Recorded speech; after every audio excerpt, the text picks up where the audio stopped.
In English 1102, Harry Potter and the Material Object, we were assigned to create a text that could appear in the Harry Potter universe. As I began to consider my favorite parts of the wizarding world, such as magical creatures and wands, I realized the prevalent role of animagi in the series. After developing our ideas, our class attended the Papermaking Museum to participate in several workshops, one of which related to stamp carving. My stamp shows a witch hat and a wand surrounded by animal prints to indicate the transition from man to animal in an animagus. Although the physical stamp was not actually used in the production of the book, the image reoccurs throughout the text. Most of the characters are from the Harry Potter series in Pottermore. Since the book was published in 2018, additional characters were included to account for the time between the end of the series and the publication of the book. The inclusion of Miss Norris was a combination of the Harry Potter series and my own imagination. Although in the series she is presented as a normal cat, I thought portraying her as an animagus would create an imaginative but believable side story.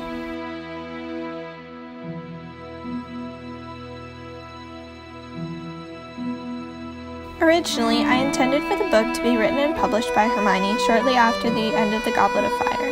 When faced with the question of why she would write this book, I could not identify a purpose, so I considered if there was another character that would have a reason. I came upon the Potter children, as the knowledge would have been very beneficial to their parents. After deciding that the author of my book would be Albus Potter, I felt that due to his namesake, a logical conclusion would be that his animagus form could be a phoenix. Many of the books in the wizarding world have covers that reflect their contents. Following this realization, I created a book that resembles a phoenix as though it became the animagus form of the author after it was enchanted. The feathers and head of the phoenix appearing on the book cover were created using paper and metallic markers.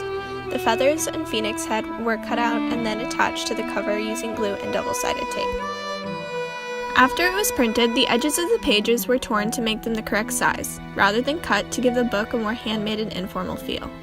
The book was then bound using a needle and twine.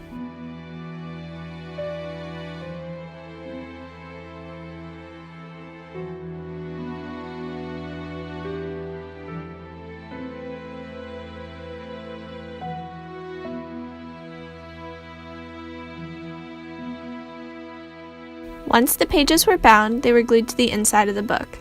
It was then that I ran into the problem that the book would not stay closed. To correct this problem, I decided to attach twine to each side of the book to keep it closed when it was not being read. I added small feathers to the end of the twine to tie it into the aesthetic of the book as a whole. These feathers were made in the same manner as the larger ones that adorn the front of the book, but on a much smaller scale.